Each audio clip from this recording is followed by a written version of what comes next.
กองมูเนี่ยมันเลยต่างที่เมื่อต่างที่นั่นเห็นในการลงขึ้นกว่าจอมลำกองมูนั่นเหตุต่างฮะอันนั้นเลยขาดย่ามเหตุต่างฮะขาดย่ามเหตุต่างเนาะก็ไหนมาขาดย่ามเหตุเดียวย่ามในมีหลายหน้าสี่หน้าเนาะบ่ใครเมื่อเผาดีสิกองมูนั่นบ่ไหนดีเลยขึ้นนาในจังเผาดีเลยขึ้นนาในจังเผาในจังมีขึ้นนาตั้งโต๊ะเผาเผาขึ้นนาตั้งออกเผาเผาขึ้นนาตั้งซานเผาเผาขึ้นนาตั้งห้องเผาเผาเผากันเหรอเผาดีจิกมันเผาดีทีมันก็เห็นเขาเมื่อขึ้นได้จังขึ้นผ่ายเดียวกันหรือกวนฉีก็ขึ้นฉีไปพอเมื่อเผากันเหรอเผาดีจิกทีมันก็เห็นหนังกันจะหือเมื่อคืนได้จังจะผ่ายเดียวกันในก็เหมือนหนังนั้นยาวการตระเนี่ยเนาะอาสริยวาทะอาสริยวาทะอย่าไปด้วยอย่างพี่น้องเขเขาพระราเขนี่ยามหันเนี่ยอุดิบวานวะฮะยามหันเหรอมันเหียงบุมลงเหยาเหรอปีเหรอสัมเหียงสัมโขเหรอนั่นไม่เหียงน่ะเนี่ยคุณหอคำเขว่าเกาไขหันพระเนี่ยว่าเกาไขหันพระเตะเปลี่ยนหือไว้พระเตะเนี่ยเผาตัวบ่ไหนเผาหันพระก็มาลาเนี่ยเก่าลาดเหนื่อยอมาตย์ดีเลยหือล่ะเนี่ยอายงปิ้วห้องฝังมันเนื้อตาเผาหันพระเจ็ดก็มาลาดเก่าก็เนี่ยอมาตย์เขาเนี่ยอ่อนกันมาลับตาให้นั่งสมถะเอาวันมาลับตาให้นั่งเก่าหันเมียวหนึ่งมาหันเมียวหนึ่งเก่าหันเมียวหนึ่งมาหันเมียวหนึ่งก้อนหนึ่งมามันก็หันกว่าลัดตีฟอกคำเก่าขาหันขาพระเปลี่ยนหัวไอ้อามาดงปุ่มหลงมันก็เหยาเฮขาปีเฮขาเสียงโขงก็โมฮ่าสีโขยุ่งสีขานาคีนางเอามีเฮปอกพระในทีมขีมเอาเฮปอกเนาะหมอยุ่มหมอโคเมื่อเตรียมอยู่ห่างอันเมื่อหันนั่นพระนั่นจากมาเตรียมเนี่ยจงออกมาห่างอุดิปัวบ่ออกมาห่างอุดิปัวเนี่ยเนี่ยอาจเป็นพระเตรียมมันปุ่มก็เยอะหน้าตาก็ปีเสียงโขงก็อาจจะแค่ไม่เนี่ยเอาเห็ดพระเนี่ยจังว่าอุดิปัวเป็นพระเชเดี๋ยวเขาก็เหมือนนั้นเนี่ยหันเผยหันมันอายงเผยอายงมันเก่าก็จือเมื่อก็ใส่อันนั่นก็ว่าเปลี่ยนตระอันนี้ก็ว่าเปลี่ยนตระนี่ก็ว่าเปลี่ยนตระเจ็ดนั่นก็เปลี่ยนตระเจ็ดเผยใครจ้างจะหือจ้างสติปัฏฐานมีหลายบ้าสี่บ้านี่จ้างกว่ากันเลยจ้างกว่าที่บ้านวนๆจะหือฮะจ้างกว่ากันเลย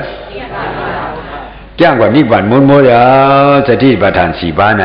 เนี่ยพระปิณเจ้าเขาก็หรือใช้สี่บ้ามีแทงฮะมีอันเฮาอันกันจ้างเช่นในใครเป็นเจ้าบ้านเลยเปลี่ยนใครเป็นผู้กูบ้านเลยเปลี่ยนใครเป็นเจ้าบ้านเลยฮอเนี่ยมันฮอหรือสติปัฏฐานสี่บ้าเนี่ยจังดีไล่ยอมให้สติปัฏฐานสี่บ้าจังดีไล่ดอกก็เบอร์เส้นไหนอย่าไปเป็นวิวาทะเปียกเปิงกันใต้เฮานั่งกันก็อย่าไปเป็นวิวาทะเปียกเปิงกันใครกว่าจ้างอันเลยจ้างจะใครกว่าจ้างกันเลยจ้างใครกว่ากรรมอันเลยกรรมเพราะมันเมียนในตติปัฏฐานเดียสี่บ้าอันนั้นเมียนในศิษย์ตระสี่บ้าอันนั้นเมียนสองขันธปฏิสัตตมุปฏิสัตติยาบ่ในสิ่งในเปลี่ยนตระหอดนิพพานเชียงที่เลยต้องไว้ซะเนาะบ่ห้ามเจ้าเช่นนั้นบ่ในวิวาทะเฮาที่เปียกเปิงกันบ่ในมือเดชะได้ตระเปียกเปิงกันใส่มากวนที่เปียกเปิงกันมุนเจ้าที่เปียกแตกย้ายกันตะกาตีแตกย้ายอันตะกาเก่าตะกาเมื่อจ้องเก่าจ้องเมื่อกรรมฐานเก่ากรรมฐานเมื่อบ่เนี่ยเก่าทานดังเมื่อทานนางบ่ในเด้เฮาหลุยยังเมืองสุกแดนกูหยังกูกวนสุกกูหยังสุกเมืองเดชจังสุกกวนเฮาถูกหมอกันเหบ่นี่เปลี่ยนสุกฮะบ่สุกบ่นี่เปลี่ยนตัวซะดอกกันฮะบ่ตัวซะดอกกันเนี่ยบ่นี่เปลี่ยนยานสู่กันมาเปลี่ยนยานสู่กันมายานซ่ากันมาปฏิฆาตกันมาอย่าง สาในเอาตระเฮเลติงกวยอันนั้นวันนั้นเอาเขาเปียกปึงกันบ่นี่พิธาอิงปึงเนื้อตระเฮเลเอาวิวาทเขาเปียกปึงกันนั่นบ่นี่ตั้งกว่าเอาสังดีเขาสมาเขาอันกันเฮ็ดตระว่าในวิวาทเขาเปียกปึงกันในเอาเกยเสซ้อมกันมุนเจ้าป้านั่นเป็นในมุนเจ้าป้านั่นเป็นในเกิงกรรมฐานอันนั้นเป็นในเกิงกรรมฐานอันนี้เป็นในเสซ้อมกันบ่นี่ความมันในความกว่านิพพานความกว่าอะไรฮะจินจานักนาตะกาวเขามุนเจ้าได้มุงมองใครเปลี่ยนเจนั่นเองเนาะหรือเส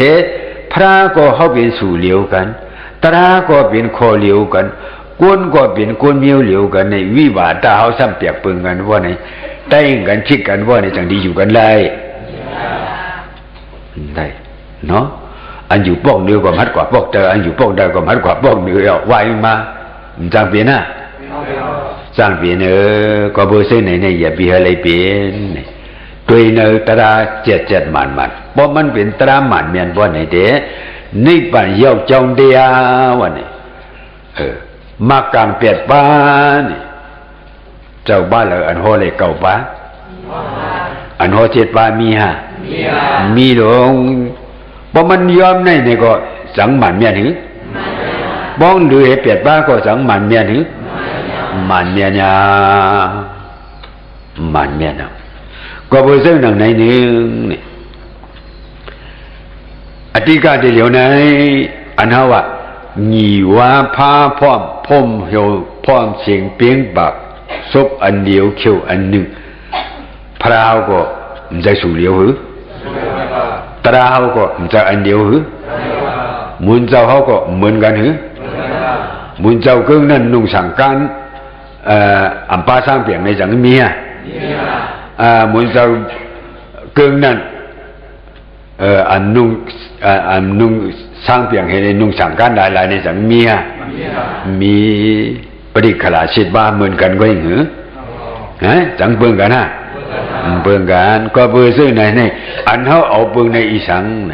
วิวาดาในสมิตอีสังหลานี่มานาเป็นนี่ฮะมันแค่คำนะมุนเจ้าเก่ามุนเจ้าเมื่อจ้องเก่าจ้องเมื่อกรรมฐานเก่ากรรมฐานเมื่อเนี่ยอย่างนี้เป็นอย่างนี้มานาเนี่ยอ่อนกว่ากันเลยตีรู้ตัวเขามาเหตุการณ์กรรมฐานเราเริ่มจากการกรรมฐานการนิพพานก็การอันเขาไว้ใจเหตุอยู่นั่นใช่ว่าเป็นการอย่างการอเปการนี้อย่างการมานาในการนี้สังกับในสัมปามาแทงอีสังจ้องเก่ามุนเจ้าเก่าตราเก่ามหาดิฐิมาเก่าอันนั้นนี่ยังดิฐินี่กว่ากันเลยกว่ากันละกว่ากันละดิฐิเนาะได้รู้เขาสังว่าอันกันเหตุการณ์เดียวอ่ะอาจารย์สื่อ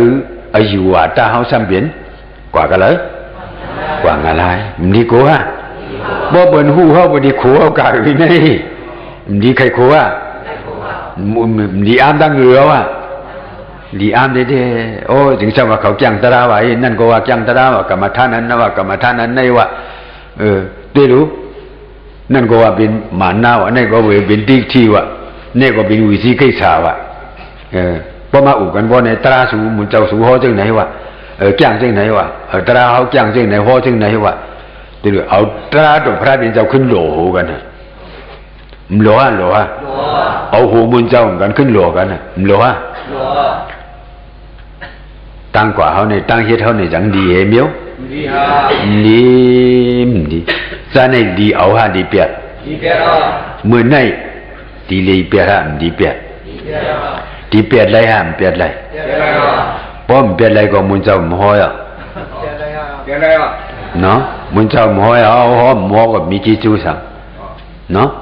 ตราอันตาที่เอาแตกย้ายกันเนี่ยมุนเจ้ามันใครฮอเนาะตราที่เอากว่าเปลี่ยนอะไรตะกาวเขาใครถอมฮะใครถอมก็มุนเจ้าหมอฮอเดี๋ยว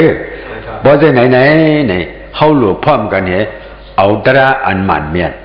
เนาะเอาตราตัวพระเป็นเจ้าฮอไว้นั่นหมันเมียนเหรโฮมกันจอมตั้งเช่นเดียวกันพวกนี้จ้าเนาะ ก้นสองก็กว่าจอมกว่าตั้งเช่นเดียวกันพร้อมกันกว่าเพราะนี่ก็หนึ่งเลยก็หนึ่งมีหมานาโตสะหยานจ้าปฏิฆาติกันเพราะนี่ตีไปจอมกันไรฮะลานี่ก็เหมือนหนังนั้นเนี่ยตะกาวเขาเมืองนายกวนตั้งอย่าตั้งนำยิ่งว่าซ้ายว่าจังนั้นจังไหนว่าไหนอยู่เลยกินอยู่เลยกันกินเลยกันเฮ็ดเลยกันหาเลยกันอยู่ในน้ำในดินใน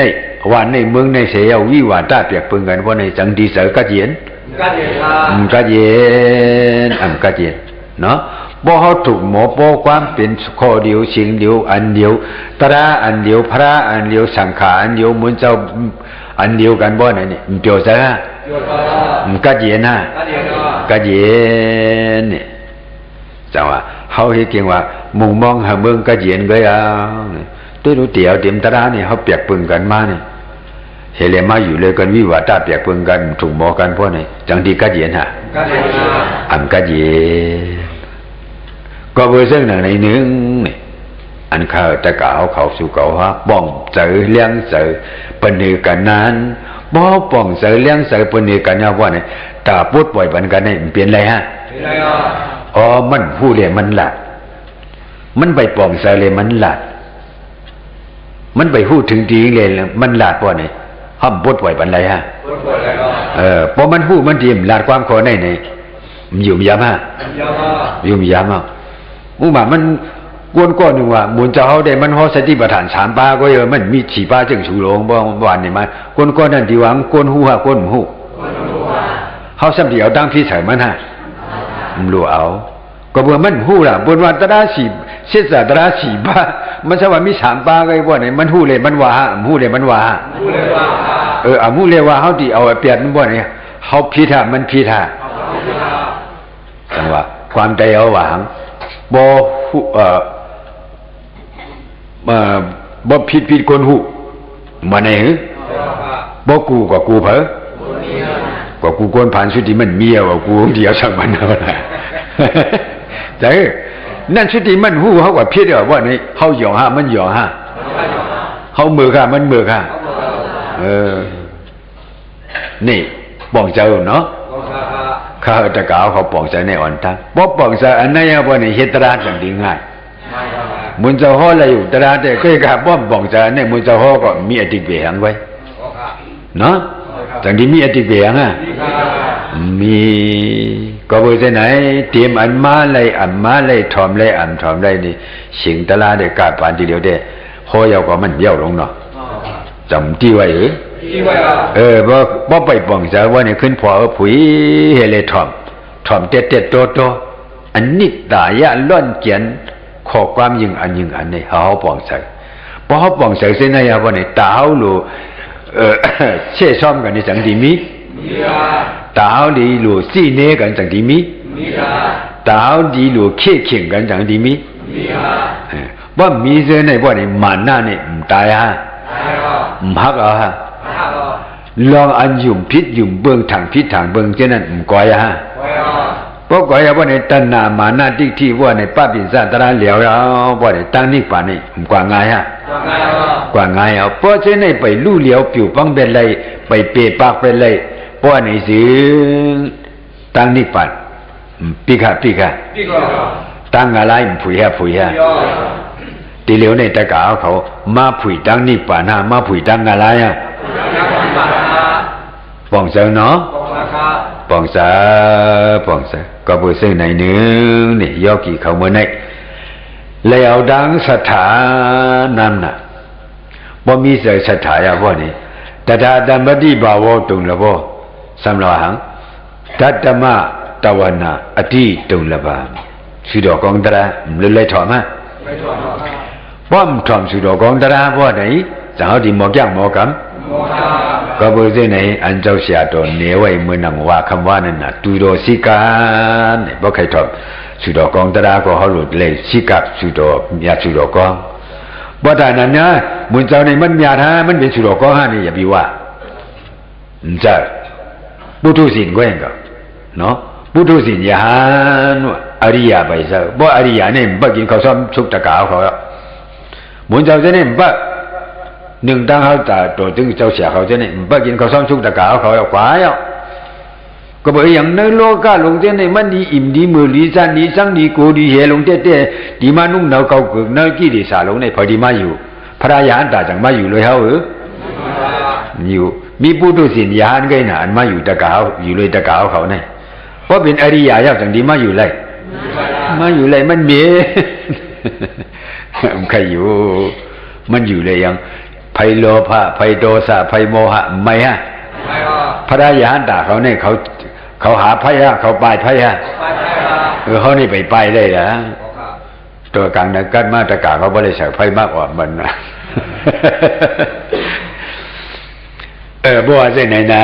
นี่ใจอ่ะที่อันหลันมาเนี่ยนั่นเสียเด้มันเป็นโอวาทาโกละวานเนาะปากเนนปากเพนเนตั้งโกวะดังคือเขาสัมปติเป็นศพอันเหลียวเขียวอันหนึ่งเฮเลไปตั้งสิ้นเดียวกว่าโลมกันเลยนะในเลยมิตรยะ